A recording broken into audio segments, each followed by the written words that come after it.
Kalau kita sholat nih, tapi pikirannya kemana-mana, apa dengan sholat seperti itu bisa diterima sama Allah? Hal yang sama pernah ditanyakan kepada Rasulullah. Ketika itu, dalam suatu majelis Rasulullah, ada sahabat yang bertanya, "Wahai Rasulullah, aku merasa sholatku sering tidak khusyuk.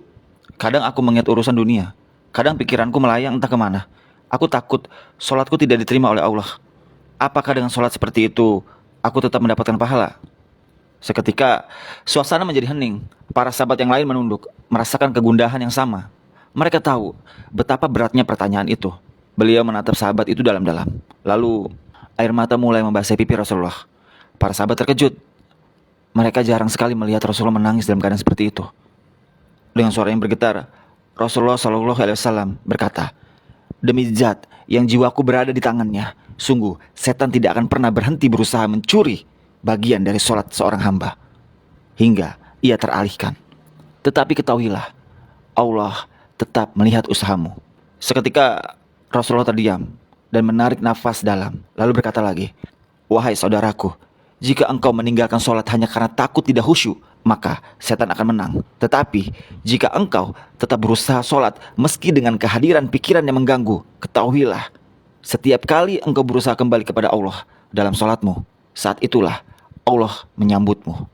Lalu air mata sahabat itu jatuh. Ia menangis. Begitu juga dengan para sahabat lainnya. Dari hari itu, sahabat itu tidak lagi putus asa dalam sholatnya. Ia tetap berusaha. Dan setiap kali pikirannya melayang, ia mengingat kata-kata Rasulullah SAW. Setiap kali engkau berusaha kembali, saat itulah Allah menyambutmu. Dari kisah itu, kita disuruh untuk tetap sholat. Dan tetap belajar hingga sholat kita khusyuk. Walau kisah itu belum jelas sanadnya, tapi kita bisa ambil pelajaran agar tetap sholat dan menyempurnakan sholat. Ada juga netizen yang bilang gini, sholat pikirannya kemana-mana lebih baik daripada kemana-mana tapi gak pernah sholat. Iya lagi. Maka dari itu, gua mau ngenalin lo buku Deep Talk with Allah.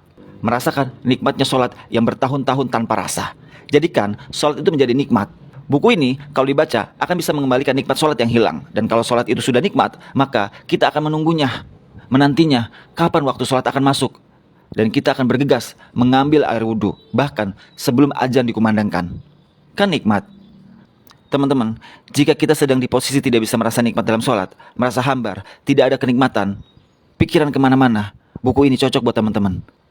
Tinggal klik keranjang di pojok kiri bawah, dapatin bukunya, dan dapatkan kenikmatan dalam sholat. Amin.